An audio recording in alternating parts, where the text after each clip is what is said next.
let's see some. Okay, here we go. I want to see some haircuts, some hairstyles. I mean that. Look at that. That reminds me of like Little House on the Prairie. Of course, this is from 1976.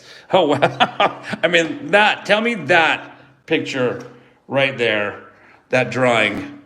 Tell me that does not remind you of 1976. Oh, I'm sorry, I didn't mean to say. I was reading at the same time as I was saying that. Tell me that doesn't remind you of Little House on the Prairie. I don't know if that necessarily reminds me of 1976, but it reminds me of Little House on the Prairie. Let's see. I'm just trying to read real quick. Okay, so let's see. In 1702, Queen Anne came to the throne of England, and in 1711, she ordered the ladies of the court to wear their hair in a simpler, more natural style.